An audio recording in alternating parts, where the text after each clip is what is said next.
नमस्कार, स्वागत है आपका हमारे इस विशेष बुलेटिन में। मैं हूं रेशमा आपके साथ और मेरे साथ हैं मेरे सहयोगी शरद मुत्कल। आइए हेडलाइंस पर नजर डालते हैं। प्रधानमंत्री नरेंद्र मोदी आज गुजरात को देंगे 34,000 करोड़ रुपए से अधिक की विकास योजनाओं की सौगात।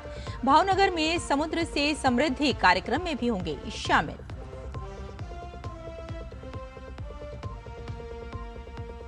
अमेरिका के बाद जापानी एजेंसी ने बढ़ाई भारत की रेटिंग। R&I ने BBB रेटिंग को बढ़ाकर BBB+ किया।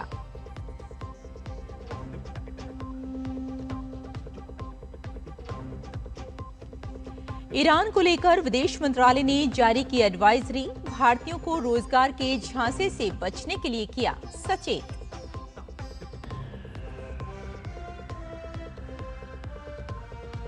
डोनाल्ड ट्रंप ने H-1B वीजा के नियम बदले। नए एप्लीकेशन के लिए 88 लाख रुपए की फीस वसूलेगा अमेरिका।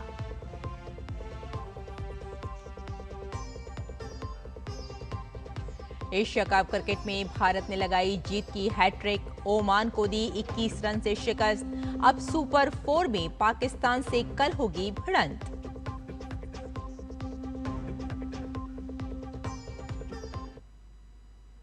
और आइए अब समाचारों पर डालते हैं विस्तार से नजर। प्रधानमंत्री नरेंद्र मोदी आज गुजरात के दौरे पर रहेंगे। पीएम मोदी भावनगर में समुद्र से समृद्धि कार्यक्रम में भाग लेंगे और 34,200 करोड़ रुपए से अधिक की अनेक विकास परियोजनाओं का उद्घाटन और शिलान्यास करेंगे। इस अवसर पर पीएम मोदी उपस्थित जनसमूह को भी संबोधित करेंगे। इसके बाद प्रधानमंत्री धोलेरा का हवाई सर्वेक्षण करेंगे। पीएम मोदी एक समीक्षा बैठक की अध्यक्षता भी करेंगे और लोथल स्थित राष्ट्रीय समुद्री विरासत परिसर का दौरा करेंगे। समुद्री क्षेत्र को एक बड़े प्रोत्साहन के रूप में प्रधानमंत्री 7,870 करोड़ रुपए से अधिक की लागत वाली समुद्री क्षेत्र से संबंधित अनेक विकास परियोजनाओं का उद्घाटन और शिलान्यास करेंगे। इसके साथ ही पीएम मोदी लोथल में national maritime heritage complex NMHC की प्रगति की समीक्षा करेंगे। इस मौके पर पीएम मोदी अन्य परियोजनाओं का निरीक्षण भी करेंगे। पीएम मोदी की इस यात्रा में अधिकारियों के साथ एक विस्तृत समीक्षा बैठक और परियोजना के अब तक पूरे हुए कार्यों का निरीक्षण शामिल है। इसका उद्देश्य ऐतिहासिक लोथल स्थल पर भारत की समुद्री विरासत को प्रदर्शित करना है। राष्ट्रपति द्रौपदी मुर्मू आज बिहार के दौरे पर रहेंगी। राष्ट्रपति गया जी में स्थित विष्णुपद मंदिर में पूजा अर्चना करेंगी। बता दें कि गया जी का विष्णुपद मंदिर भगवान विष्णु के पद चिन्ह के लिए प्रसिद्ध है। लंबे पद चिन्ह में उकेरे गए हैं और शंख, चक्र, गदा के प्रतीक चिन्हों से युक्त हैं। ये मंदिर मोक्षदायिनी फल्गु नदी के किनारे स्थित है।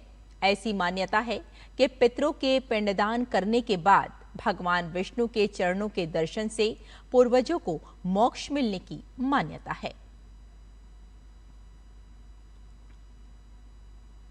चुनाव आयोग ने चुनावी व्यवस्था को पारदर्शी और व्यवस्थित बनाने की प्रक्रिया जारी रखते हुए 474 पंजीकृत अपंजीकृत राजनीतिक दलों RUPPS को सूची से हटा दिया है।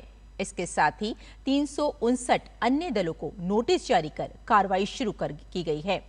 नियमों के अनुसार यदि कोई दल लगातार 6 वर्षों तक चुनाव नहीं लड़ता तो उसे पंजीकृत सूची से हटाया जा सकता है।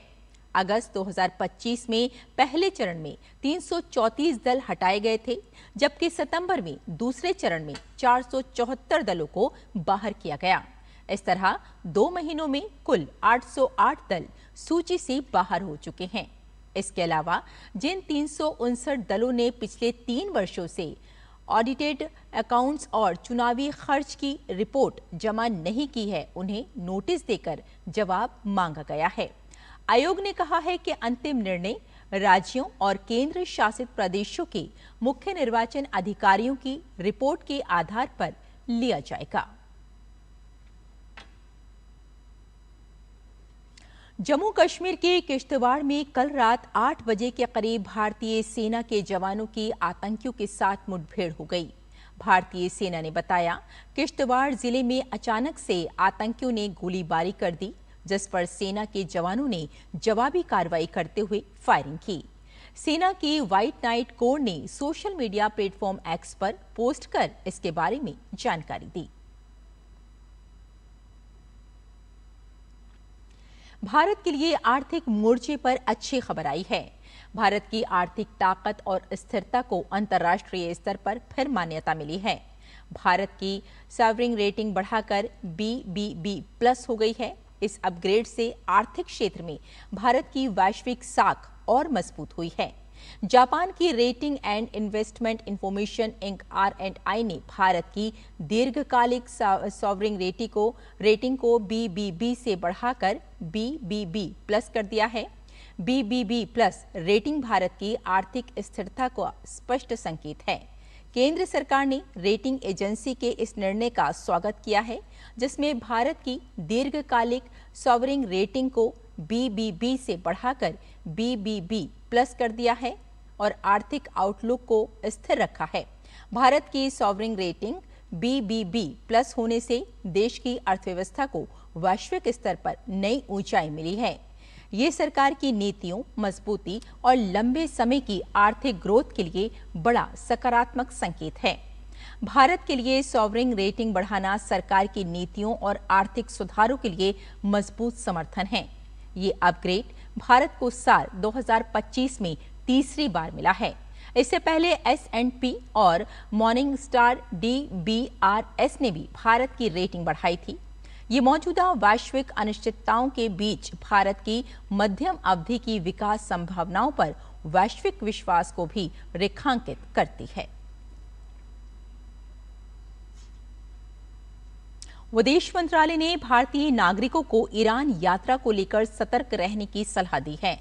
मंत्रालय ने शुक्रवार को एक एडवाइजरी जारी करके भारतीय नागरिकों से अपील की है कि वे किसी भी झूठे रोजगार प्रस्ताव या प्रलोभन में न आएं और अधिकतम सतर्कता बरतें। पिछले दिनों ऐसे कई मामले सामने आए हैं जिनमें भारतीय नागरिकों को रोजगार दिलाने के बहाने किसी तीसरे देश भेजने के बजाय ईरान भेज दिया जा रहा है, जहां आपराधिक गिरोहों द्वारा उनका अपहरण कर लिया जाता है और रिहाई के लिए अपहरणकर्ता पैसे की मांग करते हैं। इस तरह की घटनाओं से बचने के लिए भारतीय विदेश मंत्रालय ने नागरिकों को सतर्क रहने की एडवाइजरी जारी की है। MEA ने बताया, ईरान सरकार भारतीयों को केवल सिर्फ घूमने के लिए वीजा फ्री प्रवेश की अनुमति देती है। रोजगार के लिए ईरान में वीजा फ्री अनुमति नहीं है। ईरान में रोजगार दिलाने के नाम पर ठगी करने वाले एजेंटों से बचने की हिदायत के साथ ये भी ध्यान दिलाया गया है कि ऐसे एजेंटों की आपराधिक गिरोहों से मिलीभगत हो सकती है। इसलिए नागरिकों को सलाह दी जाती है कि वे ऐसे प्रस्तावों के झांसे में न आएं। अमेरिकी राष्ट्रपति डोनाल्ड ट्रंप ने H-1B वीजा के लिए आवेदनों के लिए सालाना $100,000 की फीस अनिवार्य कर दी है। अब नए आवेदन के साथ $100,000 यानी 88 लाख रुपए से ज्यादा की फीस देनी होगी। इस कदम का अमेरिका में वर्क वीजा पर काम कर रहे भारतीय कर्मचारियों पर गहरा असर पड़ सकता है। वहीं ट्रंप प्रशासन का मानना है कि यह कदम अमेरिकी श्रमिकों के लिए नौकरियों के कई नए रास्ते खोलेगा। इस नियम के बाद H-1B वीजा धारक अमेरिका में गैर इमिग्रेंट वर्कर के रूप में सीधे एंट्री नहीं ले पाएंगे। इस साल जनवरी में राष्ट्रपति का पदभार संभालने के बाद ये ट्रंप ने व्यापक आवर्जन कार्रवाई शुरू कर दी है। इसमें कुछ प्रकार के कानूनी आवर्जन को सीमित करने के कदम भी शामिल हैं। H-1B वीजा कार्यक्रम को नया रूप देने का यह कदम अस्थायी रोजगार वीजा को पुनर्गठित करने के उनके प्रशासन के अब तक के सबसे महत्वपूर्ण प्रयास का प्रतिनिधित्व करता है।